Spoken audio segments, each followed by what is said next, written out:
ಹರೇ ರಾಮ.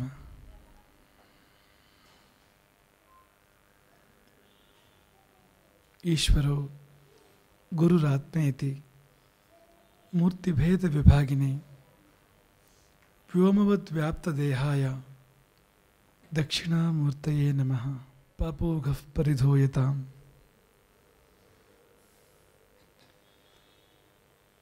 ಏನು ಪ್ರವಚನವೆಲ್ಲ ಇದರಲ್ಲೇ ಮುಗಿದೋಗ್ತಾ ಇದೆಯಲ್ಲ. ಪಾಪೋಘಃ ಪರಿಧೂಯತಾಮಲ್ಲಿ ಅಂದರೆ ಎಲ್ಲ ಜೀವನವೆಲ್ಲ ಇದರಲ್ಲೇ ಮುಗಿದೋಗ್ತಾ ಇದೆ. ಪಾಪ ಸಮೂಹವನ್ನು ಕಳ್ಕೊಳ್ಳೋದೇ ಜೀವನ. ಜೀವನ ಬಂದಿದ್ದೆ ಅದಕ್ಕೆ. ಜೀವ ಬಚ್ಚಲ ಮನೆ ಬಂದ ಹಾಗೆ ಭೂಮಿಗೆ ಬಂದಿದ್ದು ಅಂತ. ಕರ್ಮ ಕಳ್ಕೊಳ್ಳೋಕ್ಕೋಸ್ಕರ, ಕರ್ಮದ ಕೊಳೆಯನ್ನು ತೊಳೆದುಕೊಳ್ಳೋಕ್ಕೋಸ್ಕರ ಜೀವ ಇಲ್ಲಿಗೆ ಬಂದಿದ್ದು. ಹಾಗಾಗಿ ಜೀವನ ಪರ್ಯಂತ ಮಾಡೋ ಕೆಲಸದ ಬಗ್ಗೆ ಪ್ರವಚನ ಇಡೀ ಹೇಳಿದರೆ ತಪ್ಪೇನಿಲ್ಲ. ಮುಖ್ಯ ಬೇಕಾಗಿದ್ದೇ ಅದು. ಇಲ್ಲಿ ಅದರಲ್ಲಿ ಪಶ್ಚಾತ್ತಾಪ ಪ್ರಾಯಶ್ಚಿತ್ತದ ಬಗ್ಗೆ ಹೇಳ್ತಾ ಇದ್ವು. ಕ್ಯಾನ್ಸರ್ ಆರಂಭದ ಹಂತದಲ್ಲಿ ಯಾವುದೋ ಒಂದು ಕೇಂದ್ರದಲ್ಲಿದ್ದರೆ ಸುಲಭದ ಚಿಕಿತ್ಸೆಯಲ್ಲಿ ಪರಿಹಾರ ಆಗುತ್ತೆ. ಹೆಚ್ಚೇನೂ ಬೇಕಾಗೋದಿಲ್ಲ. ಅದಕ್ಕೆ ಸಣ್ಣ ದಿನ ಟ್ರೀಟ್ಮೆಂಟ್ ಮಾಡಿ ಮುಗಿಸ್ತಾರೆ. ಅದೇ ಹರಡಿದರೆ ಆಗ ದೊಡ್ಡ ಚಿಕಿತ್ಸೆ ಬೇಕಾಗತ್ತೆ. ಅದಕ್ಕೆ ಕಿಮೋಥೆರಪಿ ಅಂದರು, ರೇಡಿಯೋಥೆರಪಿ ಅಂದರು, ಎಲ್ಲ ಬೇಕಾಗತ್ತೆ. ಹರಡದೆ ತುಂಬ ಆರಂಭದ ಹಂತದಲ್ಲಿ ಒಂದು ಕೇಂದ್ರದಲ್ಲಿದ್ದರೆ ಅದಕ್ಕೇನು ಜಾಸ್ತಿ ಬೇಕಾಗೋದಿಲ್ಲ. ಹಾಗೆ ಪಾಪವು ಕೂಡ ತನ್ನ ಆರಂಭದ ಹಂತದಲ್ಲಿದ್ದರೆ, ಅದೆಲ್ಲೋ ಒಳಗೆ ತತ್ವಗಳ ಮಟ್ಟದಲ್ಲಿದ್ದರೆ ಅದು ಪರಿಹಾರ ಆಗುತ್ತೆ ಬೇಗ. ಅದು ದೇಹದ ಮಟ್ಟಕ್ಕೆ ಬಂದಿದ್ದರೆ, ನಾನು ನಿನ್ನೆ ಹೇಳಿದ ಹಾಗೆ ಅಂತರಂಗದ ಸಂಗತಿಯಾಗಿ ಉಳ್ಕೊಂಡಿದ್ದರೆ ಸಮಸ್ಯೆ ಏನೂ ಇಲ್ಲ. ಅದು ಪಾಪ ಅನ್ನೋದು ಅದು ಬಹಿರಂಗಕ್ಕೂ ವ್ಯಾಪಿಸಿದ್ದರೆ, ಹರಡಿದ್ದರೆ ಆಗ ಈ ಥೆರಪಿ, ರೇಡಿಯೋಥೆರಪಿ, ಕಿಮೋಥೆರಪಿ ಹಾಗೆ ಪ್ರಾಯಶ್ಚಿತ್ತ ಬೇಕಾಗತ್ತೆ ಆ ಸಮಯದಲ್ಲಿ. ಇಲ್ಲಾಂದರೆ ಪ್ರಾಯಶ್ಚಿತ್ತ ಬೇಡ.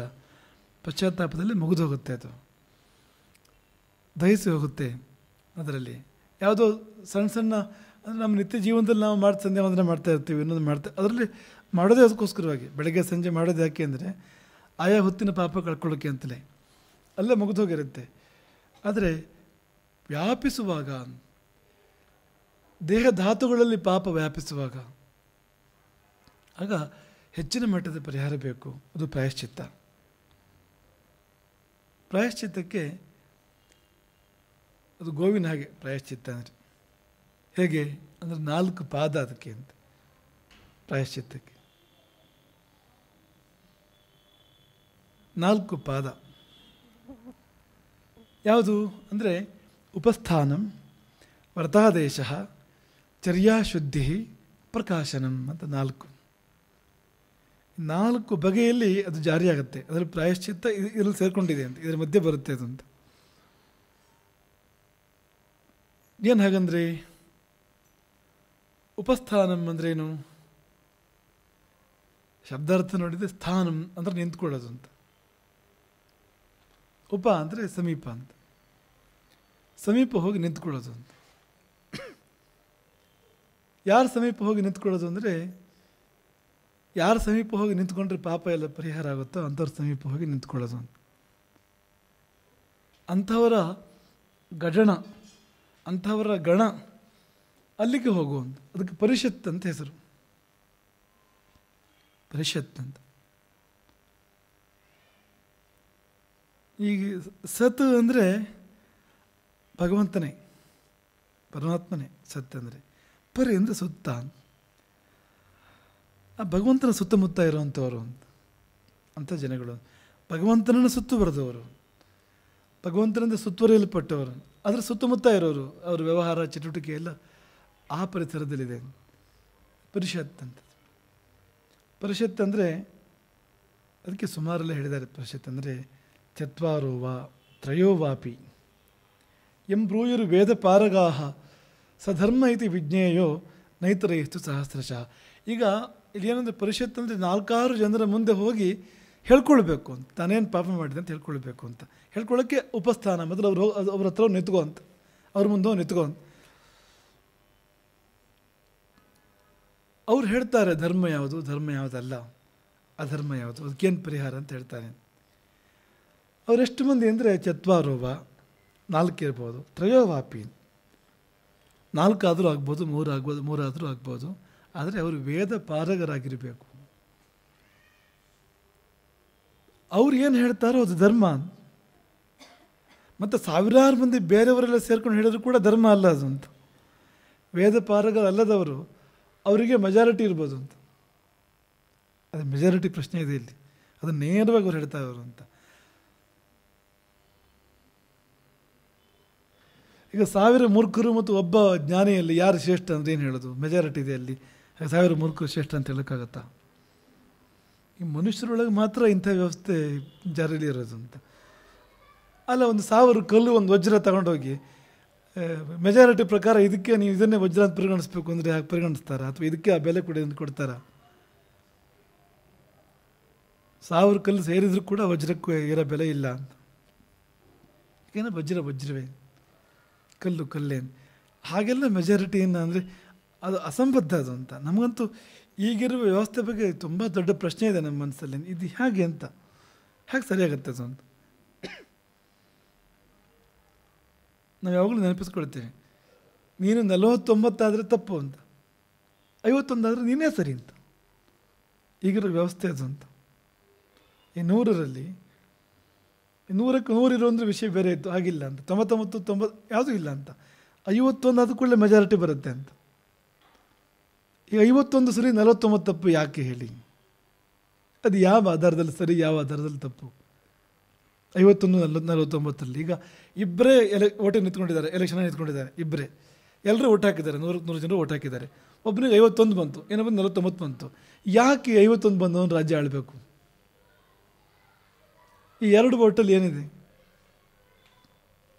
ಸುಮ್ಮನೆ ಬಹುಮತ ಅಂತ ತಗೊಂಡ್ರು, ಬಹುಮತನ ಹಾಗೆ ಒಪ್ಕೊಂಡ್ರು ಕೂಡ ಏನಿದೆ ಅದರಲ್ಲಿ ಅಂತ. ಹೋಗಲಿ, ಈಗಿನ ವ್ಯವಸ್ಥೆ ಹೇಗಿದೆ ಅಂದರೆ ಈಗ 51 ಕೂಡ ಬಂದಿರೋದಿಲ್ಲ ಅವರಿಗೆ. 15 ಜನ ನಿಂತ್ಕೊಂಡಿರ್ತಾರೆ, 100 ಜನ ಊಟ 15, ಅದರಲ್ಲಿ ಯಾರು 10 ಬಂತು ಅವ್ನು ಗೆದ್ದವನು. ಉಳಿದವ್ರಿಗೆ 10 ಕೂಡ ಬಂದಿರೋದಿಲ್ಲ. ಯಾಕೆಂದರೆ ಈಗ ನಿಂತ್ಕೊಂಡಿರೋದೇ ಭಾಳ ಜನ ಆಗಿದೆ ಅಂತ. ಈಗ 30% ಓಟ್ ತೊಗೊಂಡ್ರೆ ಅವನು ಹೆಚ್ಚು ಕಮ್ಮಿ ಗೆದ್ದ ಅಂತ. 30% 35% ಓಟ್ ತೊಗೊಂಡ್ರೆ ಅವನು ಗೆದ್ದ ಅಂತ. ಉಳಿದ್ರೆ ಅಷ್ಟು ಕೂಡ ತೊಗೊಳಕ್ಕೆ ಸಾಧ್ಯ ಇಲ್ಲ ಅಂತ. ಆದರೆ ದುರಂತ ಏನು ಅಂದರೆ ಇವನು 30% ಓಟ್ ತೊಗೊಂಡಿರ್ತಾನಲ್ಲ, 70% ಅವನ ವಿರುದ್ಧ ಬಿದ್ದಿದೆ ನಿಜವಾಗಿ.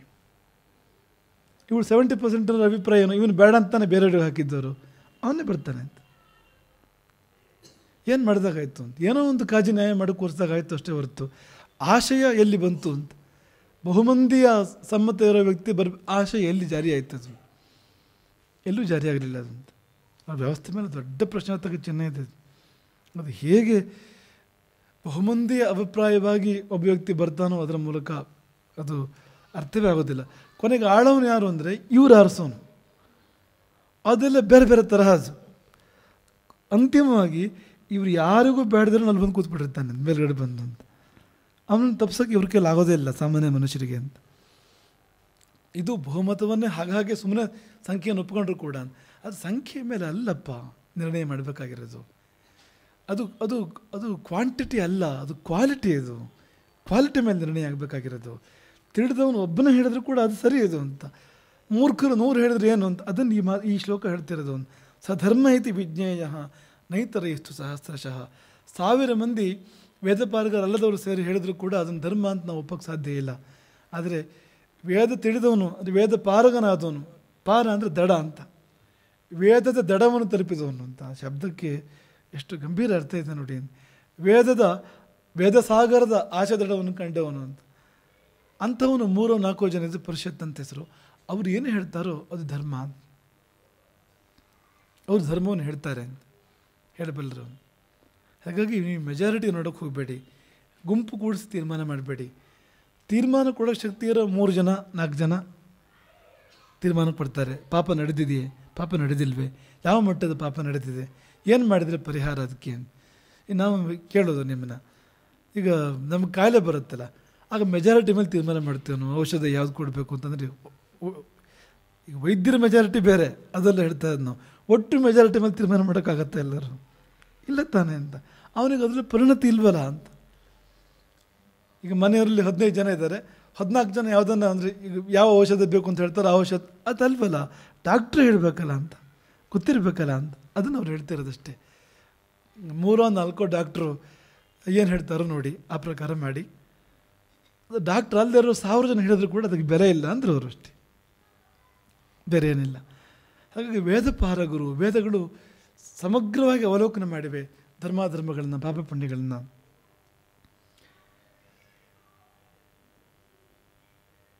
ಹೀಗೆ ಬೇರೆ ಬೇರೆ ಥರದ ಸಂಖ್ಯೆಗಳನ್ನು ಹೇಳಿದೆ. ಪಂಚಾವರ ಪರಿಷತ್ತು, ಚತುರವರ ಪರಿಷತ್ತು, ತ್ರೆವರ ಪರಿಷತ್ತು ಅಂದರೆ 5 ಜನರ ಬೆಂಚ್, 4 ಜನರದ್ದು, 3 ಜನರದ್ದು ನ್ಯಾಯಪೀಠ ಅಂತ ಹೇಳ್ತಾರಲ್ಲ, ಹಾಗೆ ಪೀಠವೇ, ಧರ್ಮಪೀಠವೇ ಅದು.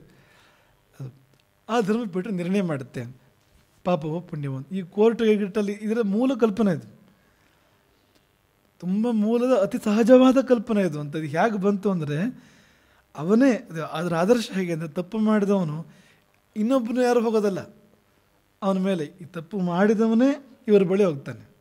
ಆದರ್ಶ ಹೇಗೆ ಅಂದರೆ, ತಪ್ಪು ಮಾಡಿದವನೇ ಕೋರ್ಟಿಗೆ ಹೋಗ್ತಾನೆ ಅಂತ. ಕೋರ್ಟ್ ಅಂದ್ರೇನು, ಈ 4-5 ಜನ ಜ್ಞಾನಿಗಳಿರ್ತಕ್ಕಂಥ, ವೇದಜ್ಞರಿರ್ತಕ್ಕಂಥ ಒಂದು ವೇದಜ್ಞರ ಸಮುದಾಯ, ಅಲ್ಲಿಗೆ ಹೋಗ್ತಾನೆ. ಅವರು ನಿನ್ನಿಂದ ತಪ್ಪಾಗಿದೆಯಾ, ಆಗಿಲ್ವಾ, ಏನು ತಪ್ಪಾಗಿದೆ, ಎಷ್ಟಾಗಿದೆ, ನಿರ್ಣಯ ಮಾಡಿ ಇಷ್ಟು ಮಾಡು ನೀನು, ಇದರಿಂದ ನಿನ್ನ ಪರಿಹಾರ ಆಗುತ್ತೆ, ನಿಂಗೆ ಒಳ್ಳೆಯದಾಗತ್ತೆ ಅಂತ ಹರತೆ ಕಳಿಸ್ತಾರೆ. ಕೋರ್ಟಿನ ಅತ್ಯಂತ ಆದರ್ಶದ ಕಲ್ಪನೆ ಇದು ಅಂತ. ನಾವು ಹಾಳಾದ ಮೇಲೆ ಅದು ಅದೇ ಥರ ಅದು ಹೊರಟಾಗ್ತಾ ಈಗ ಅದು ಒಂಥರ ಏನೋ ಆಗಿ ಕೂತ್ಬಿಟ್ಟಿದೆ, ಒಂದು ಜಡಕ್ಕಾಗಿ, ತೊಡಕ್ಕಾಗಿ, ಒಂದು ಕ್ಲೇಶವಾಗಿ, ಒಂದು ಮೋಸವಾಗಿ, ಏನೇನೋ ಆಗಿ ಅದು ಪರಿಣಮಿಸ್ಬಿಟ್ಟಿದೆ ಇಡೀ ವ್ಯವಸ್ಥೆ ಅದು ಅಂತದ್ದು. ಇನ್ನೇನು ಜಾಗ ಇಲ್ಲ ಆಗೋದಕ್ಕದೊಂದು ಆ ಥರ ಹೋಗ್ಬಿಟ್ಟಿದೆ ಅಂತ. ಅದರ ಮೂಲ ಕಲ್ಪನೆ ಹೇಗೆ ಅಂದರೆ, ತಪ್ಪಿತಸ್ಥನೇ, ಪಾಪಿಯೇ ಸ್ವತಃ ಹೋಗಬೇಕು ಅಂತ ಕಂಪ್ಲೇಂಟ್ ತಗೊಂಡು. ಯಾರ ಮೇಲೆ? ತನ್ನ ಮೇಲೆ. ಹೀಗಾಗಿದೆ ನನಗೆ, ಇದಕ್ಕೇನು ಪರಿಹಾರ? ಈಗ ರೋಗಕ್ಕೆ ಹೋದ ಹಾಗೆ ಅಂತ, ರೋಗ ಪಾಪಕ್ಕೆ ಯಾವ ವ್ಯತ್ಯಾಸವಿಲ್ಲ, ಅದೇ ಅದು. ರೋಗ ವೃಕ್ಷವಾದರೆ ಅದರ ಬೀಜ ಪಾಪ ಅಂತ. ಹಾಗಾಗಿ ಇಂಥದ್ದೊಂದು ನಡೆದು ಹೋಯಿತು ನನ್ನ ಕಡೆಯಿಂದ, ಒಳಗೇನೋ ಹೆಚ್ಚು ಕಮ್ಮಿ ಆಗಿರಬೇಕು, ಇದರಿಂದ ನನ್ನ ಜೀವದ ಮೇಲೇನೋ ದುಷ್ಪರಿಣಾಮ ಆಗಿರಬೇಕು, ನೋಡಿ ಜೀವದ ಆರೋಗ್ಯವನ್ನು ಚಿಕಿತ್ಸೆ ಕೊಡಿ ಇದಕ್ಕೆ ಅಂತ ಅವನು ಹೋಗ್ತಾನೆ ಅಂತ. ಅದಕ್ಕೆ ಅವ್ರು ಹೇಳಿದ್ರು, ಉಳಿದವರೆಲ್ಲ ಮಾತಾಡಬೇಡಿ, ಯಾರು ಮಾತಾಡೋಗಿಲ್ಲ, ಅವ್ರು ಮಾತ್ರ ಮಾತಾಡ್ತಾರೆ, ಅದು ಗೊತ್ತಿದೆ ಅವರಿಗೆ ಅಂತ. ಅಂತಹ 4 ಜನರು 3 ಜನರು ಮಾತಾಡಲಿ ಅಂತ ಹೀಗೆ ಹೇಳಿ ಯಾಜ್ಞವಲ್ಕ್ಯರು ಹೇಳ್ತಾರೆ, 4 ವೇದ ಧರ್ಮಜ್ಞಾ ಪರಿಷತ್, 4 ವೇದ ಧರ್ಮಜ್ಞರು, ವೇದಜ್ಞರು ಧರ್ಮಜ್ಞರು, ಅದು ಪರಿಷತ್ತು. ತ್ರೈವಿಧ್ಯಮೇವ, 3 ಆದರೂ ಆಗ್ಬೋದು ಅಂತ. ಅದಕ್ಕೆಲ್ಲ ಕಾರಣಗಳಿದೆ. ಸಾಪೃತೇಯಂ ಸಧರ್ಮ ಸ್ಯಾತ್, ಆ ಪರಿಷತ್ತು ಏನು ಹೇಳುತ್ತೋ ಅದು ಧರ್ಮ, ಅದು ಪಾಪ, ಅದು ಪುಣ್ಯ. ಏಕೋವ ಅಧ್ಯಾತ್ಮವಿತ್ತಮ, ಅಧ್ಯಾತ್ಮವೇತ್ತನಾದರೆ ಒಬ್ಬನೇ ಸಾಕು, 5 ಜನರು ಬೇಡ, 3 ಜನರು ಬೇಡ ಅಂತ.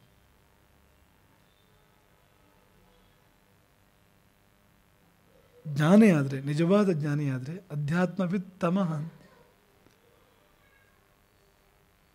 ಅಧ್ಯಾತ್ಮವೇತ್ತರಲ್ಲಿ ಶ್ರೇಷ್ಠ ಅಂದರೆ ಸ್ವಾನುಭವಿ ಅಂಥವನಾದರೆ ಏಕೋವ, ಒಬ್ಬನೇ ಸಾಕು, ಅವನು ಮುಂದೆ ಹೋಗಿ ನಿಲ್ಲು, ಶುದ್ಧನಾಗಿ ಬರ್ತೀಯ ನೀನು ಈ ಕಡೆ ಬಂದಾಗ ಅಂತ. ಅಂದರೆ ಗುಣ ಬೇಕು, ಸಂಖ್ಯೆ ಇಲ್ಲ ಅನ್ನೋದಕ್ಕೆ ಇನ್ನೇನು ಹೇಳೋದು ಅಂತ. ಅವನು ಏನು ಹೇಳಬಲ್ಲನೋ ಅದನ್ನು ಇಡೀ ಪ್ರಪಂಚ ಕೂಡ ಅಂಥದನ್ನು ಹೇಳೋಕ್ಕೆ ಸಾಧ್ಯ ಇಲ್ಲ ಅಂತ. ಯಾಕೆಂದರೆ ಕಂಡು ಹೇಳ್ತಾ ಇದ್ದಾನೆ ಅವನು ಅಂತ, ಅವನಿಗೆ ಗೊತ್ತೋದು ಅಂತ. ಇಡೀ ಜಗತ್ತು, ಇಡೀ ಬ್ರಹ್ಮಾಂಡದ ಎಲ್ಲ ಜೀವಕೋಟಿಗಳು ಸೇರಿದ್ರು ಕೂಡ ಅವನು ಕೂಡ ನಿರ್ಣಯ ಕೊಡೋಕ್ಕೆ ಸಾಧ್ಯ ಇಲ್ಲ ಅಂತ. ಯಾಕೆ ನಾವು ನೋಡಿದ್ದಾನೆ, ಇವ್ರು ಯಾರೂ ನೋಡಿಲ್ಲ ಅಂತ, ಅವ್ನು ತಿಳ್ಕೊಂಡಿದ್ದ ಇವ್ರು ಯಾರೂ ತಿಳ್ಕೊಂಡಿಲ್ಲ ಅಂತ. ಅಂಥವನು ಒಬ್ಬನಾದರೂ ಮಠ ಬಂದಿದ್ದ ಹಾಗೆ. ಒಂದು ಕಾಲದಲ್ಲಿ ಈ ಮಠದಲ್ಲಿ ಇದೆಲ್ಲ ನಡೀತಾ ಇತ್ತು. ತಪ್ಪು ಮಾಡಿದರೆ ಈ ತಪ್ಪು ಒಪ್ಪುಗಳ ನಿರ್ಣಯ ಮಠದಲ್ಲಿ ಆಗ್ತಾಯಿತ್ತು. ನಮ್ಮಲ್ಲಿ ನೀವು ಹಳೆ ದಾಖಲೆಗಳು ನೋಡ್ಬೋದು, ತುಂಬ ಸಿಗುತ್ತೆ ನಿಮಗೆ ಅಂಥದ್ದು. ಅದು ನಡೆದಿದೆಯೋ ನೋಡಿದಿಲ್ಲವೋ, ಅದಕ್ಕೇನು ಪ್ರಾಯಶ್ಚಿತ್ತ, ಏನು ಮಾಡಬೇಕು ಅದಕ್ಕೆ ಪೀಠ ಹೇಳ್ತಾ ಇತ್ತು. ಈಗಲೂ ನಡೆಯುತ್ತೆ, ಇವತ್ತಿಗೂ ಪೀಠದ ಬೆಳಗ್ಗೆ ಬರ್ತಾರೆ. ಹಾಗೆ ನೋಡಿದ್ದು ಸರಿಯಾಗಿ ನಡೀತಿರೋದು ಇಲ್ಲೇ ಇವತ್ತಿಗೂ ಅಂದರೆ ಮಠಗಳೆಲ್ಲ. ಈಗ ನಾವಾಗ ಹೇಳಿದ್ವಲ್ಲ ಆದರ್ಶ ಅಂತ, ಇಂಥದ್ದೊಂದು ತಪ್ಪು ಆಗೋಗಿದೆ ನನ್ನಿಂದ, ನಾನು ಬರೋದಿಲ್ಲ ಇವತ್ತು ಕೂಡ ಅಂತ. ಅಲ್ಲಿ ಬೇರೆ ಕಡೆ ಯಾರೂ ಹೋಗೋದಿಲ್ಲ. ಅಂದರೆ ರಾಜತಂತ್ರದ ವ್ಯವಸ್ಥೆಯಲ್ಲಿ ಯಾರೂ ಹೋಗೋದಿಲ್ಲ ಅಂತ, ಇಲ್ಲಿಗೆ ಬರೋದು. ನಿಜವಾಗಿ ತಪ್ಪಾಗಿದೆ ನನಗೆ, ಅಲ್ಲಿ ನಿಜವಾಗಿ ಹೋಗ್ಬಿಟ್ರೆ ಕಷ್ಟವಿದೆ, ಅವನು ಹೋಗೋ ಉದ್ದೇಶ ಬೇರೆ, ಅವ್ರು ಏನೋ ಮಾಡಿಬಿಡ್ತಾರೆ ಅವನನ್ನು ಅಂತ. ಹಾಗಾಗಿ ಏಕೋವ ಅಧ್ಯಾತ್ಮವಿತ್ತಮ, ಅವನು ಮುಂದೆ ಹೋಗಿ ಚಿಕಿತ್ಸೆ ತಗೋ, ಆತ್ಮಕ್ಕೆ ಚಿಕಿತ್ಸೆಯನ್ನು ತಗೋ. ಹೀಗೆ ವೈದ್ಯ ದೇಹಕ್ಕೆ ಚಿಕಿತ್ಸೆ ಕೊಡ್ತಾನೆ ರೋಗ ಬಂದಾಗ, ಹಾಗೆ ಜೀವಕ್ಕೆ ಅಥವಾ ಆತ್ಮಕ್ಕೆ ಪಾಪ ಬಂದಾಗ ಭವರೋಗ ವೈದ್ಯ ಗುರು ಅವನು ಚಿಕಿತ್ಸೆ ಕೊಡ್ತಾನೆ, ಅವನು ಅಧ್ಯಾತ್ಮ ವೇತ್ತ. ಹಾಗಾಗಿ ಅಂಥ ಒಬ್ಬ ವ್ಯಕ್ತಿ ಆ ಎತ್ತರ ಇಲ್ಲ ಅಂದರೆ 4 ಜನ. ಯಾಕೆಂದರೆ ಎಲ್ಲರೂ ಹೆಚ್ಚು ಕಡಿಮೆ ಆದರೆ ಒಬ್ಬನೇ ಅಂತಂದರೆ ಅವನು ಪೂರ್ಣನಲ್ವಲ್ಲ ಅಂತ. 4 ಸೇರಿದಾಗ ಪೂರ್ಣ ಆಯಿತು ಅಂತ. ನಮಗೆ ಈಗಲೂ ಅದು ನೆನಪಾಗತ್ತೆ. 4 ಸೇರಿದಾಗ ಅಂತ ಅನ್ನುವಾಗ ಪಂಚಾಯಿತಿ ಕಲ್ಪನೆ ನೆನಪಾಗತ್ತೆ ನಮಗೆ ಅದು ಕೂಡ ನಮಗೆ ಎಲ್ಲಿಂದ ನಾವು ವಿದ್ಯೆ ಪಡ್ಕೊಂಡು ಅಂಥ ಕಡೆಯಿಂದ ಬಂದಿರೋಂಥದ್ದು ಇದೆಲ್ಲವೂ ಕೂಡ. ಅಲ್ಲಿ ಆ ಪಂಚಾಯತಿನ ತುಂಬ ಚೆನ್ನಾಗಿ ಹೇಳೋರು, ಪಂಚಾಯತಿನ ಕಲ್ಪನೆ ಬಂದಿದ್ದೇ ನಮ್ಮ ಇಂದ್ರಿಯಗಳಿಂದ ಅಂತ. ನಮ್ಮ ಇಂದ್ರಿಯಗಳಿಂದ ಪಂಚಾಯತಿನ ಕಲ್ಪನೆ ಮೂಲತಃ ಬಂದಿದ್ದು, ಹೊರಗಡೆಯಿಂದ ಅಲ್ಲ ಅಂತ. ನಾವೇ ಮಾಡ್ತೇವೆ ಅದನ್ನು ಅಂತ. ಈಗ ಒಂದು ಸಂಗತಿ ಹೋದ ಅಲ್ಲೋ ಅಂತ ಕಣ್ಣಿಂದ ನೋಡ್ತೇವೆ ನಾವು ಮೊದಲು, ಆದರೆ ಕಣ್ಣಿಂದ ನೋಡಿದ್ರೆ ಮೋಸ ಆಗ್ಬೋದು ಅಂತ. ನಮ್ಮ ಚಿಕ್ಕ ವಯಸ್ಸಿನ ನೆನಪು ನಾವು ಹೇಳೋದು, ಆಗೆಲ್ಲ ಈ ಶೋಕೇಸ್ಗಳಲ್ಲಿ ಈ ತೆಂಗಿನಕಾಯಿ 2 ಹೋಳುಗಳು ಅದೇ ರೀತಿ ಕಾಣುವಾಗ ಮಾಡಿಡ್ತಾ ಇದ್ರು. ಅದನ್ನು ಈಗಲೆಲ್ಲ ಇರ್ಬೋದು ಕೆಲವು ಕಡೆಗೆ. ತೆಂಗಿನಕಾಯಿ ಹೊಡೆದಿಟ್ಟ ಹಾಗೆ ಅದು ನಿಜವಾಗಿ ತೆಂಗಿನಕಾಯಿ ಅಲ್ಲ, ಅದು ತೆಂಗಿನಕಾಯಿ ಇರೋದಿಲ್ವಲ್ಲ, ಇರಬೇಕು ಅಂದರೆ ನಿಜವಾದ್ದಾಗಿರ್ಬಾರ್ದು ಅಂತ. ನಿಜಬದ್ಧ ಹಾಗಲ್ಲಿ ಇರೋದೇ ಇಲ್ಲ ಅಂತ. ನಿಜಬದ್ಧಕ್ಕೆಲ್ಲ ಆಯಸ್ಸು ಕಡಿಮೆ. ಅದು ಇಲ್ಲಿ ಜಾಸ್ತಿ ಸಮಯ ಇರೋಕ್ಕೆ ಇಷ್ಟಪಡೋದಿಲ್ಲ, ಹೋಗ್ಬಿಡುತ್ತಿದ್ದು ಅಂತ. ಶಂಕರಾಚಾರ್ಯ ಇರ್ಬೋದು, ಇನ್ನೊಂದಿರ್ಬೋದು, ಅದು ಇರೋದೇ ಹಾಗೆ ಅದು ಅಂತ. ಸುಖವೂ ಹಾಗೆ ಅಂತ, ಅಲ್ಪ ವಿಷಯ ಅಂತ. ಈಗ ನಮ್ಮದೆಲ್ಲ ಸುಖ ಸಂತೋಷ ಇದೆಯಲ್ಲ, ಒಂದು ಹೆಚ್ಚು ಕಾಲ ಉಳಿಯೋದಿಲ್ಲ. ಯಾವುದೇ ಸಂತೋಷ ಅದು ಬಂದುಬಿಟ್ರೆ ಅದು ಹೆಚ್ಚು ಕಾಲ ಇರೋದಿಲ್ಲ. ಒಂದು ವೇಳೆ ಇರೋಕ್ಕೆ ಅದು ಪ್ರಯತ್ನ ಪಟ್ಟರೆ ಇರೋಕ್ಕೆ ಬಿಡೋದಿಲ್ಲ ಅದನ್ನಂತ, ವಾತಾವರಣ ಇರೋಕ್ಕೆ ಬಿಡೋದಿಲ್ಲ ಅದನ್ನಂತ, ಹೋಗು ನಿನ್ನ ಬೇಗ ಅಂತ. ಯಾಕೆ ಸ್ವರ್ಗ ಆಗಿಬಿಡುತ್ತೆ ಭೂಮಿ ಅಂತ, ಅದಕ್ಕೆ ವಿಧಿಯಾಗಿ ನೇಮಿಸಿರ್ಬೋದು ಅಂತ. ಹಾಗೆ ಶೋಕೇಸಲ್ಲಿ ತೆಂಗಿನಕಾಯಿಯ ಪ್ರತಿಕೃತಿ, ತೆಂಗಿನಕಾಯಿ ಅಲ್ಲ ಅದು, ಶಿಲ್ಪ ಅದೊಂದು, ಅದನ್ನು ಮಾಡಿಟ್ಟಿದ್ದಾರೆ. ಕಣ್ಣಿಗೆ ಹಾಗೇ ಕಾಣುತ್ತದು. ಕಣ್ಣು ಒಂದೇ ತೀರ್ಮಾನ ಕೊಡೋದಾದರೆ ಕಣ್ಣು ದೃಷ್ಟಿಯಿಂದ ಪರಿಪೂರ್ಣ ಅದು. ಅದು ಇನ್ನೂ ಬೇರೆ ಬೇರೆ ಸಂಗತಿಗಳು ಇದೆಲ್ಲ ಗೊತ್ತಿಲ್ಲ ಕಣ್ಣಿಗೆ ಅಂತ. ಹಾಗಾಗಿ ಕಣ್ಣಿಗೆ ಮೋಸ ಆಗ್ಬೋದು ಅಂತ. ಆಗ ಇನ್ನೊಂದು ಇಂದ್ರಿಯ ನೋಡ್ಬೇಕು ಅದನ್ನು ಅಂತ. ಮುಟ್ಟಿ ನೋಡು, ತ್ವಗೇಂದ್ರಿಯ ನೋಡುತ್ತೆ, ಚರ್ಮೇಂದ್ರಿಯ ನೋಡುತ್ತೆ. ಹಾಗೆ ಸ್ಪರ್ಶ ಬರೋ ಹಾಗೆ ಮಾಡಿಟ್ಬಿಟ್ರೆ ಮೂಸಿ ನೋಡು, ಏನಾದರೂ ಸ್ಪ್ರೇ ಮಾಡಿಟ್ಬಿಟ್ರೆ ಅದೇ ಪರಿಮಳ ಬರೋ ಹಾಗೆ ಅಲ್ವಾ. ಹೀಗೊಂದು ಕೆಲವು ಹೀಗೆ ಟಕ್ ಟಕ್ ಶಬ್ದ ಅದು ಮಾಡಿ ನೋಡ್ಬೋದು. ಅದನ್ನ ಶಬ್ದದಿಂದ ಹೌದಾ ಅಲ್ಲೊಂದು ನೋಡ್ಬೋದು. ತೆಂಗಿನಕಾಯಿ ಅಂತೂ ಕೆಲವು ಜನ ಪರಿಣತರು ಹೇಳ್ತಾರೆ, ಸುಮ್ಮನೆ ಹೀಗಂದರೆ ಅದು ಹಾಳಾಗಿದೆಯೋ ಚೆನ್ನಾಗಿದೆಯೋ ಎಲ್ಲ ಗೊತ್ತು ಅವರಿಗೆ ಅಂತ. ಹಾಗಾಗಿ ಶಬ್ದದಿಂದ ನೋಡು ಅಂತ, ಕಿವಿಯಿಂದ ನೋಡು ಅಂತ, ಹೌದಾ ಅಲ್ಲೋ ಅಂತ. ಅದು ಕೊನೆಯದು ಬಾಯಿಗೆ ಹಾಕಿ ನೋಡು ಅಂತ. ಅಷ್ಟೊತ್ತಿಗೆ ಗೊತ್ತಾಗುತ್ತೆ. ಈ 5 ಆಗೋ ಹೊತ್ತಿಗೆ ಗೊತ್ತಾಗದೇ ಇದ್ದರೆ ಅದು ತೆಂಗಿನಕಾಯಿ, ಅದು ಪ್ರಶ್ನೆ ಇಲ್ಲ. ಈ 5 ಟೆಸ್ಟಲ್ಲಿ ಪಾಸ್ ಆಯಿತು ಅಂದರೆ ಅದು ಅಲ್ಲದಿದ್ದರೂ ಹೌದೇ ಇದು ಅಂತ. ಅಷ್ಟು ಪರಿಣಾಮ ಕೊಡ್ತಾ ಇದೆಯಲ್ಲ ಅದು, ಮತ್ತೆ ಬೇರೆನೇನದು, ಅದೇ ತೆಂಗಿನಕಾಯಿ ಅಂದರೆ ಅಂತ. ಹಾಗಾಗಿ ಪಂಚಾಯಿತಿ ಅಂದರೆ ಅದು ಅಂತ. 5 ಬೇರೆ ಬೇರೆ ಬಗೆಯ ಪರಿಣತರು ಸೇರಿ ಒಂದು ವಿಷಯ ನಿರ್ಣಯ ಮಾಡ್ತಾರೆ ಅಂತ, ಕ್ರಾಸ್ ಚೆಕ್ ಮಾಡ್ತಾರೆ ಅಂತ. ಒಬ್ಬ ಹೇಳಿದ್ದು ಸರಿಯಾಗದೆ ಎದ್ದು ಬಿಡ್ಬೋದು, ಮೋಸ ಆಗ್ಬೋದು ಒಬ್ಬನಿಗೆ ಅಂತ. 5 ಜನ ಸೇರಿ ತೀರ್ಮಾನ ಮಾಡ್ತಾರೆ. ಇಲ್ಲೇ ನಡೀತಾ ಇರುತ್ತೆ ನಿರಂತರ ಅದು ಅಂತ, ನಿರಂತರ ನಡೀತಾ ಇರುತ್ತೆ ಇಲ್ಲೇ ಅದು ಅಂತ, ನಮ್ಮ ದೇಹದಲ್ಲೇ ಅಂತ. ನಮ್ಮ ಇಂದ್ರಿಯಗಳೇ ಆ ಕೆಲಸ ಮಾಡ್ತಾ ಇರ್ತೇವೆ. ಅಲ್ಲಿಂದಲೇ ಒಂದು ಕ್ಲೂ ತಗೊಂಡು ಹೊರಗಡೆ ಅಂಥದ್ದೊಂದನ್ನು ಮಾಡಿದ್ರು. 5 ಮನುಷ್ಯರು ಸೇರಿ ಈ ಒಂದು ವಿಷಯ ನಿರ್ಣಯ ಮಾಡ್ತಾರೆ, ಹೌದೋ ಅಲ್ಲೋ ನಿರ್ಣಯ ಮಾಡ್ತಾರೆ ಅಂತ. ಇವನಿಗೆ ಗೊತ್ತಾಗದವರು ಇವನಿಗೆ ಗೊತ್ತಾಗುತ್ತೆ, ಇಬ್ಬರಿಗೂ ತಪ್ಪಿದ್ರು ಕೂಡ ಮತ್ತೊಬ್ಬನಿಗೆ ಗೊತ್ತಾಗತ್ತೆ ಅಂತನೂ ಒಂದು ಕಲ್ಪನೆ ಇದು ಅಂತ. ಅದೇ ಕಲ್ಪನೆಯಲ್ಲೇ ಪರಿಷತ್ತಿದೆ ಅಂತ. 4 ಅಂತ ಅನ್ನುವಾಗ ಅಲ್ಲಿ ಪರಿಣತಿಯಲ್ಲಿ ವ್ಯತ್ಯಾಸ ಇರ್ಬೋದು, ಆ್ಯಂಗಲ್ಗಳು ಬೇರೆ ಬರ್ಬೋದು ಅವ್ರ ಕಡೆಯಿಂದ. ಹಾಗೆ ಅದು ತಪ್ಪಿಸ್ಕೊಂಡು ಹೋಗೋಕ್ಕೆ ಸಾಧ್ಯ ಇಲ್ಲ. 4 ಜನ ಸೇರಿ ಮಾಡಲಿ, 3 ಜನ ಸೇರಿ ಮಾಡಲಿ. ಆದರೆ ಪರಿಪೂರ್ಣನಾದರೆ ಒಬ್ಬರೇ ಸಾಕು. ನ್ಯಾಯವಾದ ಕಣ್ಣಾದರೆ, ಸರಿಯಾದ ಕಣ್ಣಾದರೆ ಒಂದೇ ಸಾಕು. ಅದು ನೋಡಿ ತೀರ್ಮಾನ ಮಾಡುತ್ತೆ ಹೌದು ಅಲ್ವ ಅಂಥದ್ದು. ಯಾಕೆಂದರೆ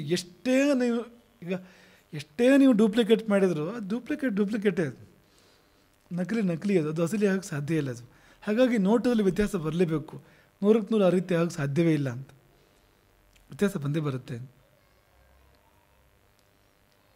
ಏಕೋವ ಅಧ್ಯಾತ್ಮವಿತ್ತಮಃ. ಪೀಠಗಳು, ಮಠಗಳು, ಅಲ್ಲಿಂದ ಧರ್ಮ ನಿರ್ಣಯ, ಅಲ್ಲಿಂದ ಶಿಕ್ಷೆ, ಬಹಿಷ್ಕಾರ, ಕೆಲವು ಸರ್ತಿ ದಂಡ, ಇದೆಲ್ಲ ಬಂದಿದ್ದು ಹಾಗೆ ಅಂತ. ಈ ಭಾವದಲ್ಲಿ ಬಂದಿದ್ದು ಏಕೋವ ಅಧ್ಯಾತ್ಮವಿತ್ತಮಃ ಎಲ್ಲವನ್ನು ತೊರೆದು ಜೀವನವನ್ನೇ ಜ್ಞಾನಕ್ಕೆ ಮುಡಿಪಿಟ್ಟು ಯಾರಾದರೂ ಹಾಗೆ ಸರ್ವಸ್ವನು ಮುಳುಗಿರೋದಾದರೆ, ಅದರಲ್ಲಿ ಮುಳುಗಿಸ್ಕೊಂಡು ಇರೋದಾದರೆ ಅಂಥವನೊಬ್ಬನೇ ಸಾಕು. ಸಂಸಾರಿ ಆದರೆ ಅವನಿಗೆ ರಾಗದ್ವೇಷ ಇರುತ್ತೆ. ಹಾಗಾಗಿ ಅರ್ಹತೆಯನ್ನೇ ಹಾಗಿಟ್ರು ಅಂತ ಅವನಿಗೇನು ಆ ಥರದ ರಾಗದ್ವೇಷ ಇರಬಾರ್ದು, ಸ್ವಾರ್ಥ ಇರಬಾರ್ದು ಅವನಿಗೆ ಅಂತ ಇಲ್ಲಿ. ಹಾಗಾಗಿ ಇಂತಹ ಪರಿಷತ್ತಿನ ಮುಂದೆ ಹೋಗಬೇಕು. ಉಪಸ್ಥಾನಂ ಅಂದರೆ ಅದು ಅಂತ, ಅವ್ರ ಮುಂದೆ ಹೋಗು.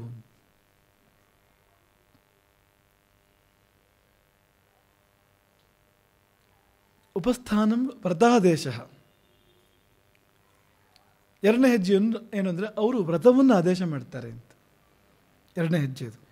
ನಾವು ಅವರ ಹತ್ರ ಹೋಗೋದು, ಜ್ಞಾನಗಳ ಹತ್ರ ಹೋಗೋದು, ಜ್ಞಾನಮೂರ್ತಿಗಳ ಹತ್ರ. ನ್ಯಾಯಮೂರ್ತಿ ಅನ್ನೋದಕ್ಕಿಂತ ಹೆಚ್ಚು ಜ್ಞಾನಮೂರ್ತಿಗಳ ಹತ್ರ. ಅವತ್ತಿನ ಸಂದರ್ಭ ಆಗಿ ನ್ಯಾಯದ ಪ್ರಶ್ನೆ ಇಲ್ಲ ಅಲ್ಲಿ, ಅವನೇ ಹೋಗ್ತಾ ಇದ್ದಾನಲ್ಲ. ಜೀವಕ್ಕೆ ನ್ಯಾಯ ಅಷ್ಟೇ. ಎರಡನೇ ಹೆಜ್ಜೆ ವ್ರತಾದೇಶ. ಅವರು ಆದೇಶ ಮಾಡ್ತಾರೆ ಅಂತ, ವ್ರತವನ್ನು ಆದೇಶ ಮಾಡ್ತಾರೆ. ವ್ರತ ಅಂದರೆ ಅದು ಅಂತ, ಯಾವುದು ಪಾಪಕ್ಷಯಕ್ಕೋಸ್ಕರ ಇದೆಯೋ ಅಂತ ನಿಯಮಕ್ಕೆ ವ್ರತ ಅಂತ ಹೆಸರು. ಕೆಲವು ನಿಯಮಗಳನ್ನು ಮಾಡಿದಾಗ, ಕೆಲವು ಬಗೆಯಲ್ಲಿ ನಮ್ಮನ್ನು ನಾವು ಬಂಧನ ಮಾಡಿಕೊಂಡಾಗ, ಕೆಲವನ್ನು ನಿಗ್ರಹಿಸಿದಾಗ ನಮ್ಮೊಳಗೆ ನಾವು ದೋಷಗಳು ಪರಿಹಾರ ಆಗ್ತವೆ. ವ್ರತಾದೇಶ ಮಾಡಬೇಕು. ಏನು ಆದೇಶ ಮಾಡಬೇಕು, ಏನು ಆದೇಶ ಮಾಡಬೇಕು ಅನ್ನೋದು ಈಗಾಗಲೇ ಎಷ್ಟೋ ಸಂಗತಿಗಳ ಬಗ್ಗೆ ಇದ್ದುಬಿಟ್ಟಿದೆ. ಇದಕ್ಕಿದು ಅಂತ ಇದ್ದುಬಿಟ್ಟಿದೆ ಪ್ರಾಯಶ್ಚಿತ್ತಗಳು. ಕೆಲವು ಕಡೆ ಇಲ್ಲ, ಅಂಥಲ್ಲೂ ನಿರ್ದಿಷ್ಟವಾಗಿ ಹೇಳ್ತಾರೆ. ಅವರೇ ಕಲ್ಪಿಸಿ ಹೇಳಬೇಕಾಗತ್ತೆ ಇಂಥದ್ದನ್ನು ಮಾಡು ಅಂತ. ಇರುವಲ್ಲಿ ಕೂಡ ಕೆಲವು ಸತಿ ನೋಡಬೇಕಾಗತ್ತೆ, ಇವನಿಗೆ ಅದು ಬರುತ್ತಾ ಇಲ್ಲವೊಂದು ನೋಡಬೇಕಾಗತ್ತೆ. ಈಗ ಮೆಡಿಸಿನ್ಸ್ ಎಲ್ಲವನ್ನು ಕೂಡ ಈ ಚರಕ ಸುಶ್ರುತ ಎಲ್ಲ ಹೇಳ್ಬಿಡ್ತಾರಲ್ವ, ಏನೇನು ಔಷಧ ಅಂತ. ಅದನ್ನೇ ಕೊಡೋದು ಆಯುರ್ವೇದ ವೈದ್ಯ, ಅದನ್ನೇ ಕೊಡ್ತಾನೆ. ಆದರೆ ಅವನು ಬಂದವ್ರು ನೋಡ್ಕೊಂಡು ಕೊಡಬೇಕಾಗತ್ತಲ್ಲ, ಅವನು ಅದನ್ನು ಹೇಳಿದೆ ಅಂತ. ದೇಶಂ ಕಾಲಂ ವಯಃ ಶಕ್ತಿಂ ಪಾಪಂಚ ಅವೇಕ್ಷೆ ಯತ್ನತಃ ಅಂತ. ಪ್ರಾಯಶ್ಚಿತ್ತಂ ಪ್ರಕಲ್ಪ್ಯಂ ಸ್ಯಾತ್. ಸ್ಥಳ, ಜಾಗ ನೋಡು, ಕಾಲ ನೋಡು, ವಯಸ್ಸು ನೋಡು, ಶಕ್ತಿ ನೋಡು, ಪಾಪವನ್ನು ನೋಡು. ದೇಶಂ ಕಾಲಂ ವಯಸ್ ಶಕ್ತಿಂ ಪಾಪಂ, 5 ಅಲ್ಲೂ ಕೂಡ 5 ನೋಡಿ ನಿರ್ಣಯ ಕೊಡು. ಯಾಕಂದರೆ ಎಷ್ಟೋ ಸರ್ತಿ ತಪ್ಪು ಹೋದು, ಆದರೆ ಆ ಜಾಗದಲ್ಲಿ ತಪ್ಪಲ್ಲ ಅಂತ ಅಂಥದ್ದಿರುತ್ತೆ ಅಂತ. ತಪ್ಪು ಹೌದು, ಆವಾಗ ತಪ್ಪಲ್ಲ ಅಂತ ಅಂಥದ್ದಿರುತ್ತೆ ಅಂತ. ಅದನ್ನು ನಾವು ಹೇಳಿದ್ವಲ್ಲ, ಕೊಯ್ಯೋದು ತಪ್ಪು ಅಂತ. ಆದರೆ ಆಪ್ರೇಷನ್ ಮಾಡ್ಬೇಕಾದ್ರೆ ತಪ್ಪಲ್ಲ ಅಂತ. ಹೊಟ್ಟೆ ಕೊಯ್ಯೋದು ತಪ್ಪು, ಎದೆ ಕೊಯ್ಯೋದು ತಪ್ಪು, ಆಪ್ರೇಷನ್ ಮಾಡ್ಬೇಕಾದ್ರೆ ತಪ್ಪಲ್ಲ. ಅಥವಾ ಯಾರನ್ನಾರು ಹೊಡೆಯೋದು ತಪ್ಪು, ಆದರೆ ತಾಯಿ ಮಗುವಿನ ದಂಡಿಸ್ತಾಳೆ ಎಷ್ಟು ಕೆಲವು ಸರ್ತಿ, ತಪ್ಪಲ್ಲ. ಯಾಕಂದರೆ ಒಳ್ಳೆಯದಕ್ಕೋಸ್ಕರ ಮಾಡ್ತಾ ಇರ್ತಾರೆ. ಒಳ್ಳೆಯದಕ್ಕೋಸ್ಕರ ಮಾಡ್ತಾ ಇದ್ದರೆ ತಪ್ಪಲ್ಲ ಅದು ಯಾವುದು ಕೂಡ. ಅದೇ ಈಗ ಒಂದು ಜೈಲು ಶಿಕ್ಷೆ ಆಗುತ್ತೆ, ಮರಣದಂಡನೆ ಆಗುತ್ತೆ, ಒಳ್ಳೆಯದಕ್ಕೋಸ್ಕರ ಮಾಡೋದು ಅಂತ. ಉದ್ದೇಶ ಆಗಿರಬೇಕು ಅಂತ, ಆ ಜೀವಕ್ಕೂ ಒಳ್ಳೆಯದಾಗಬೇಕು ಅಂತ ಮಾಡಬೇಕಾದ್ರೆ ಅಂತ. ಚೂರು ಈಗಲೂ ಉಳ್ಕೊಂಡಿದೆ ಕುರು ಅದರದ್ದು, ಕೊನೆಯ ಆಸೆ ಏನು ನಿಂದು ಇಂಥದ್ದೆಲ್ಲ ಉಳ್ಕೊಂಡಿದೆ ಚೂರು. ಆದರೆ ಹಾಗಲ್ಲ, ನಿಜವಾಗಿ ಜೀವದ ಪಾಪ ಹೋಗಬೇಕು, ಜೀವ ಉದ್ಧಾರ ಆಗಬೇಕು. ಅಂತಹ ಒಂದು ಟೆಕ್ನಿಕ್ ಬಳಸಿ, ಅಂಥ ಒಂದು ತಂತ್ರ ಬಳಸಿ ಮಾಡಿದರೆ ಮಾತ್ರವೇ ಅದು ಶಿಕ್ಷೆ. ಅದು ಇಲ್ಲದ್ರೆ ಹಿಂಸೆ, ಅದು ಶಿಕ್ಷೆ ಅಲ್ಲ. ಅದು ನೀವು ಹಿಂಸೆ ಮಾಡಿದಾಗ ನನಗೆ ಪ್ರತಿಹಿಂಸೆ ಅಂತ, ಅದು ತುಂಬ ಕ್ರೂರವುದು ಅದಲ್ಲ. ಅದು ಟ್ರೀಟ್ಮೆಂಟ್ ಅದು ಅಂತ. ಈಗ ಒಂದು ಕಾರಾಗಾರ ಆಗಲಿ, ಅಂದರೆ ಜೈಲು ವಾಸ ಆಗಲಿ, ಅಥವಾ ದಂಡನೆಗಳಾಗಲಿ, ಅವೆಲ್ಲವೂ ಚಿಕಿತ್ಸೆಗಳು ಅಂತ. ಚಿಕಿತ್ಸೆ ಮಾಡಬೇಕಾದ್ರೆ ಕಾರುಣ್ಯ ಅದಕ್ಕೆ ಉದ್ದೇಶ ಅಷ್ಟೇ ಹೊರತು ಕ್ರೌರ್ಯ ಅಲ್ಲ ಅಂತ. ಕಾರುಣ್ಯದ ಹಿನ್ನೆಲೆಯಲ್ಲಿ ಬಂದಿರಬೇಕು ಅಂತ. ಹಾಗಾಗಿ ಇದೆಲ್ಲ ನೋಡಬೇಕು ಅಂತ. ಅಂದರೆ ತಪ್ಪಾದರೂ ಕೂಡ ಅಲ್ಲಿ ತಪ್ಪಲ್ಲ, ತಪ್ಪಾದರೂ ಕೂಡ ಆವಾಗ ತಪ್ಪಲ್ಲ, ತಪ್ಪಾದರೂ ಕೂಡ ಆ ವಯಸ್ಸಿಗೆ ತಪ್ಪಲ್ಲ, ಅದು ಇರುತ್ತೆ. ಅಣಿಮಾಂಡವ್ಯ ಪಾಪ 12 ವರ್ಷಕ್ಕಿಂತ ಚಿಕ್ಕವನಾಗಿದ್ದಾಗ ಏನು ಈ ಪತಂಗಗಳಿಗೆ ಕಡ್ಡಿಯಿಂದ ಚುಚ್ಚಿದಂತೆ ಯಾವಾಗಲೂ. ಅದಕ್ಕೆ ಯಮಧರ್ಮ ಶಿಕ್ಷೆ ಕೊಟ್ಟನಂತೆ ಅವನಿಗೆ, ಅಣಿಮಾಂಡವ್ಯನಿಗೆ. ಶಿಕ್ಷೆ ಏನು ಅಂದರೆ ಶೂಲದ ಮೇಲೆ ಅವನು ಶೂಲಕ್ಕೆ ಏರಿಸ್ಬಿಡ್ತಾರೆ ಅವನನ್ನು.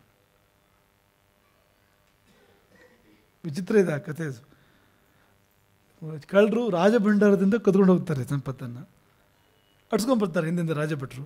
ಇವನು ಪಾಪ ತಪಸ್ ಮಾಡ್ತಾ ಇರ್ತಾನೆ ಮಾಂಡವ್ಯ, ಆವಾಗ ಮಾಂಡವ್ಯ ಅಷ್ಟೇ ಮುನಿ. ಅಲ್ಲಿ ಜಾಸ್ತಿ ಹೋಗ್ಬಿಟ್ರಂತೆ.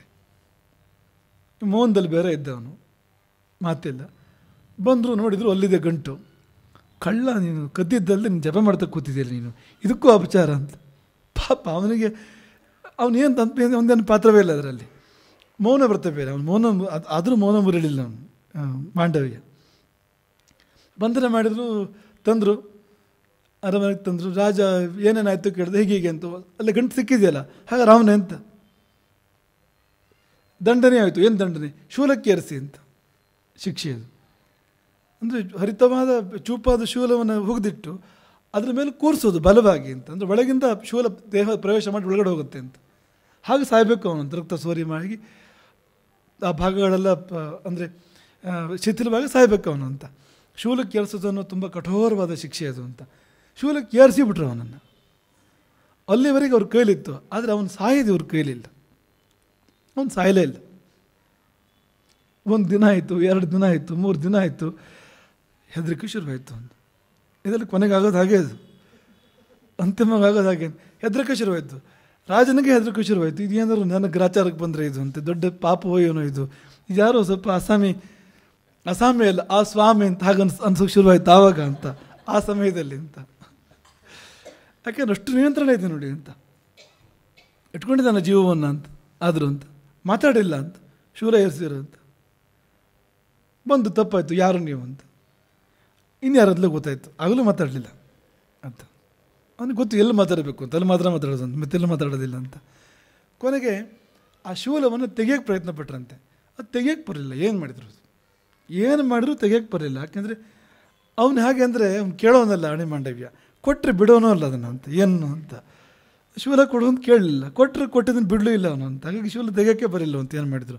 ಕೊನೆಗೆ ಏನು ಮಾಡಿದ್ರು ಅಂದರೆ ದೇಹದ ಒಳಗೆ ಹೋದ ಶೂಲದ ಭಾಗವನ್ನು ಬಿಟ್ಟು ಉಳಿದಿದ್ದನ್ನು ಕತ್ತರಿಸಿ ತೆಗೆದ್ರು. ಒಳಗಿನದು ಒಳಗೆ ಉಳ್ಕೊಂಡಿತು. ಹಾಗಾಗಿ ಅಣಿ ಮಾಂಡವ್ಯ ಆಗಿದ್ದಾಗ ಅಲ್ಲಿ ತನಕ ಮಾಂಡವ್ಯ ಪಾಪ. ಅಣಿ ಅಂದರೆ ಆ ಹರಿತವಾದ ಚೂಪಾದ ಭಾಗ ಇದೆಯಲ್ಲ, ಅದು ಒಳಗೆ ಉಳ್ಕೊಂಡ್ಬಿಡ್ತದ್ದು. ಅಣಿ ದೇಹದಲ್ಲಿ ಸೇರ್ಕೊಂಡಾಗ ಹೆಸರಿಗೂ ಸೇರ್ಕೊಳ್ತು, ಅಣಿ ಮಾಂಡವ್ಯ ಅಂತ ಅದ. ಈ ಅಣಿ ಮಾಂಡವ್ಯ ಮಾತಾಡಿದ್ನಂತೆ. ಎಲ್ಲಿ ಅಂದರೆ ಹಾಗೆ ಸೀದಾ ಯಮಲೋಕಕ್ಕೆ ಹೋದನಂತೆ. ಯಮಧರ್ಮನ ಮುಂದೆ ನಿಂತು, ಏನು ನಿಂದು ದರ್ಬಾರ್ ಅಂತ ಕೇಳಿದ್ನಂತೆ. ಏನಾಯ್ತು ಸ್ವಾಮಿ ಅಂತ. ಅಲ್ಲ, ನನಗೆ ಯಾಕೆ ಈ ಶಿಕ್ಷೆ ಹೇಳು ನನಗೆ ನೋಡಿ, ಈ ಶಿಕ್ಷೆ ನನಗೆ ಯಾಕೆ ಬಂತು ಹೇಳು ಅಂತ. ಅಲ್ಲ, ಪುಸ್ತಕ ಎಲ್ಲ ತೆಗೆದು ನೋಡಿ ಚಿತ್ರಗುಪ್ತ ಅಲ್ಲಿ, ಅದು ನೀವು ಸಣ್ಣವರಿದ್ದಾಗ, ನಿಮಗೆ 8 ವರ್ಷ 9 ವರ್ಷ ಆದ ವಯಸ್ಸಿದ್ದಾಗ ಈ ಪತಂಗಗಳಿಗೆ ಕಡ್ಡಿಯಿಂದ ಚುಚ್ಚಿದ್ದೀರಿ ನೀವು. ಈ ಯಾರು ನೀವು ಸ್ವಲ್ಪ ಯೋಚನೆ ಮಾಡಿಕೊಳ್ಳಿ ಅಂತ, ಪರಿಣಾಮಗಳನ್ನು ಯೋಚನೆ ಮಾಡಿಕೊಳ್ಳಿ ಅಂತ. ಕತೆ ಆಗಿದೆ. ನಾವು ಇನ್ನೇನೋ ಮಾಡಿರ್ತೀವಿ, ಅವಷ್ಟೇ ಮಾಡಿದ್ದು ಮಾಂಡವ್ಯ ಅಂತ. ಕಡ್ಡಿಯಿಂದ ಚುಚ್ಚಿದ್ದೀರಿ, ಆಗ ನಿಮ್ಗೆ ಅದೇ ಮಾಡಿದ್ದೆ ವಾಪಸ್ ಅಂತ. ಆಗ ಕೇಳಿದಂತೆ ಮಾಂಡವ್ಯ, ಆಗ ನನಗೆ ಸ್ವಬುದ್ಧಿ ಇತ್ತ ಅಂತ. ನಾನು ಬುದ್ಧಿಪೂರ್ವಕ ಮಾಡಿದ್ದೆ ನಾನು ಅದನ್ನು. ಏನು ಯಮಧರ್ಮ ನೀನು 12 ವರ್ಷ ಒಳಗೆ ಮಾಡಿದರೆ ಮಾಡಬೇಕು, ಅವರಿಗೆ ಶಿಕ್ಷೆ ಇದೆಯಾ ಅಂತ. ಸ್ವಲ್ಪ ಏನೋ ಹೆಚ್ಚು ಕಡಿಮೆ ಆಗಿಬಿಟ್ಟಿದ್ದಲ್ಲಿ ಯಮಧರ್ಮನಿಗೂ ಕೂಡ ಒಂಚೂರು. 12 ವರ್ಷಕ್ಕಿಂತ ಸಣ್ಣ ಮಗುವಿಗೆ ಏನು ಗೊತ್ತಿರುತ್ತೆ ಅಂತ. ಅದು ಕಡ್ಡಿಲಿ ಚುಚ್ಚಿದೆ ಆ ಸಮಯದಲ್ಲಿ ಅಂತೇಳಿ ನೀನು ಶೂಲಕ್ಕೆ ಏರಿಸಿದರೆ 70 ವರ್ಷ ಆದಮೇಲೆ ಏನು ಅರ್ಥ ಅದಕ್ಕೆ ಅಂತ. ಹೋಗು, ನೀನು ಇಲ್ಲಿರೋದು ಲಾಯಕ್ಕಲ್ಲ ಅಂತ, ಹೋಗು ಭೂಮಿಗೆ ಅಂತ. 1 ಅಲ್ಲ 2 ಆಗಿ ಬೀಳು ಭೂಮಿಗೆ ಅಂತ. ಆ ಯಮಧರ್ಮ ಧರ್ಮರಾಜಾಗಿ ಮತ್ತು ವಿದುರಾಗಿ ಹುಟ್ಟಿದಂತೆ. ಆ ಶಾಪವನ್ನು ಅನುಭವಿಸೋದಕ್ಕೆ ನೋಡಿ ಅವನಿಗೂ ಬಂತದ್ದು ಅಂತ. ಯಮಧರ್ಮಗೂ ತಪ್ಪಿದ್ದಲ್ಲ ಅದು ಅಂತ. ಕರ್ಮ ಫಲ ಚೂರು ಹೆಚ್ಚು ಕಡಿಮೆ ಆದರೆ ಅವನಿಗೂ ತಪ್ಪಿದ್ದಲ್ಲ ಅಂತ. ಪ್ರಾಯಶ್ಚಿತ್ತಕ್ಕೆ ಇಲ್ಲಿ ಬಂದ, ಭೂಮಿಗೆ ಬಂದ ಯಮಧರ್ಮ ಅಂತ. ಇಲ್ಲಿ ಬಂದು ಪ್ರಾಯಶ್ಚಿತ್ತ ಅನುಭವಿಸಿದ ಅದಕ್ಕೆ ಅಂತ. ಹಾಗಾಗಿ ಅಂಥದ್ದೊಂದು ಅಂದರೆ ಕಥೆ ಇದೆ ಅಂತ. ಅಂದರೆ ವಯಸ್ಸಿನ ಪ್ರಶ್ನೆ ಇದೆ ಅಲ್ಲಿ ಅಂತ. ಅದಕ್ಕೆ ಧರ್ಮಶಾಸ್ತ್ರಗಳನ್ನು ಹೇಳಿದ್ದು ಅಂತ. ಇದನ್ನೇ ಕೇಳಿದ್ದವನು ಅಣಿ ಮಾಂಡವ್ಯ ಯಮನ ಹತ್ರ. ದೇಶಂ ಕಾಲಂ ವಯ ಶಕ್ತಿಂ ಪಾಪಂ, ಇಷ್ಟು ನೋಡ್ಕೊಂಡು ಶಿಕ್ಷೆ ಕೊಡಬೇಕು. ನಾನು ವಯಸ್ಸು ನೋಡಿದ್ದೇನೇನು ಅಂತ ಈ ಶಿಕ್ಷೆ ಕೊಡಬೇಕಾದ್ರೆ ಅಂತ. ಏನೋ ಒಂಚೂರು ಚುಚ್ಚಿದಂಗೆ ಮಾಡಿದರೆ ವಿಷಯ ಬೇರೆ ಇತ್ತು. ಅದು ಬಿಟ್ಟು ನೀನು ಒಂದು ಕುರು ಆಗಂಗೆ ಮಾಡಿದರೆ ಪರಿಹಾರ ಅದಕ್ಕೆ ಸರಿ ಆಗ್ತಿತ್ತು ಅನ್ನೋದಕ್ಕೆ. ಅದು ಬಿಟ್ಟು ಶೂಲಚಂದ ಚುಚ್ಚಿದ್ದಾನೆ ನನಗೇನು ಅಂತ. ಹಾಗಾಗಿ ದೇಶಂ ಕಾಲಂ ವಯ ಶಕ್ತಿಂ, ಅನುಭವಿಸೋ ಶಕ್ತಿ ನೋಡ್ಕೋ. ಒಂದೇ ಅಲ್ಲ ಎಲ್ಲರಿಗೂ ದಂಡನೆ ಅಂದರೆ ಅವನ ದೇಹದಲ್ಲಿ ಏನು ಶಕ್ತಿ ಇದೆ ಅಂತ ಅದಕ್ಕನುಸರಿಸಿ ಅದೇ ದಂಡ ಒಬ್ಬನಿಗೆ ಹೆಚ್ಚಾಗ್ಬೋದು, ಒಬ್ಬನಿಗೆ ಕಡಿಮೆ ಆಗ್ಬೋದು ಅಂತ.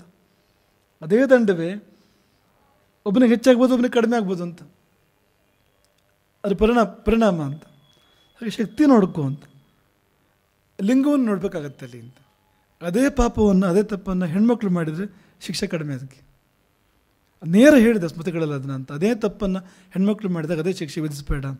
ಮೃದುವಾದ ಶಿಕ್ಷೆ ವಿಧಿಸ್ತು, ಸೌಮ್ಯವಾದ ಶಿಕ್ಷೆ ವಿಧಿಸ್ತು. ಯಾಕಂದರೆ ಶರೀರವೇ ಅಂಥದ್ದು ಅಂತ, ಸೌಮ್ಯವಾಗಿರ್ತಕ್ಕಂಥ ಶರೀರ, ಮೃದುವಾಗಿರುವಂಥ ಶರೀರ ಅಷ್ಟು ತಡ್ಕೊಳ್ಳೋದಿಲ್ಲ ಅದು ಅಂತ. ಅಂದರೆ ಅಷ್ಟೇ ಪರಿಣಾಮ ಆಗುತ್ತೆ, ಇಷ್ಟು ಕೊಟ್ಟರೆ ಏನು ಅಂತ. ಅದೇ ಇದೆಯಲ್ಲ, ಜಾಣರಿಗೆ ಮಾತಿನ ಪೆಟ್ಟು ಏನೂ ಇದೆಯಲ್ಲ. ಕೆಲವ್ರಿಗೆ ಹಿಂಗೆ ಅಂದರೆ ಕೆಲವು ಮಕ್ಕಳು ಅಳಗೆ ಶುರು ಮಾಡ್ಬಿಡ್ತಾರೆ ಕೂಡಲೇ. ಇನ್ನು ಕೆಲವು 4 ಬಾರಿಸಿದ್ರು ಇನ್ನೊಂದು ಬಾರಿಸು ನೋಡೋಣ ಅಂತ ಒಂದೇ ಅಲ್ಲ ಅದು ಅಂತ, ವ್ಯತ್ಯಾಸ ಇದೆ ಅಂತ, ಎಲ್ಲ ಒಂದೇ ರೀತಿ ಇರೋದಿಲ್ಲ ಅಂತ. ಅದಕ್ಕಷ್ಟೇ ಸಾಕು ಅಂತ. ಹಾಗೆ ನೀವು ತೂಕ ಮಾಡೋಕೆ ಹಾಕಿ ಕೊಡೋಕ್ಕಾಗೋದಿಲ್ಲ ಅದನ್ನ ಅಂತ. ಹಾಗೆ ಭಯ ಶಕ್ತಿ ಪಾಪಂಚಾವೇಕ್ಷ, ಪಾಪವನ್ನು ಕೂಡ ನೋಡಬೇಕು. ಎಷ್ಟು ಪಾಪ ಬಂದಿದೆ ಅಂತ, ಎಷ್ಟು ಜ್ವರ ಬಂದಿದೆ ಅಂತ ನೋಡಿ ಅಷ್ಟೇ ಕೊಡೋದು ಹಾಗೆ ಔಷಧವನ್ನು. ಈಗ 98 ಡಿಗ್ರಿಗೂ ಅದೇ, 108 ಡಿಗ್ರಿಗೂ ಅದೇ ಅಲ್ಲ ಅಂತ, ಒಂದೇ ಔಷಧ ಅಲ್ಲ ಅಂತ. ಎಷ್ಟು ಬಂದಿದೆ ನೋಡ್ಕೋಬೇಕಲ್ಲ ಅಂತ. ಹಾಗೆ ಪಾಪಂಚಾವೇಕ್ಷ, ಅದೇ ಪಾಪವಾದರೂ ಯಾವ ಪ್ರಮಾಣದಲ್ಲಿ ಬಂದಿದೆ ಅವನಿಗೆ, ಏನು ಸ್ವರೂಪ ಅದರದ್ದು, ಇಷ್ಟು ನೋಡಿ ಅವ್ರು ಕೊಡಬೇಕು ಅಂತ, ಕೊಡೋವಂಥವ್ರಾಗಿರ್ಬೇಕು ಅವರು. ಅವ್ರ ಮುಂದೆ ಹೋಗಿ ನಿಲ್ಲಬೇಕು ಅವನು. ಹರೇ ರಾಮ್.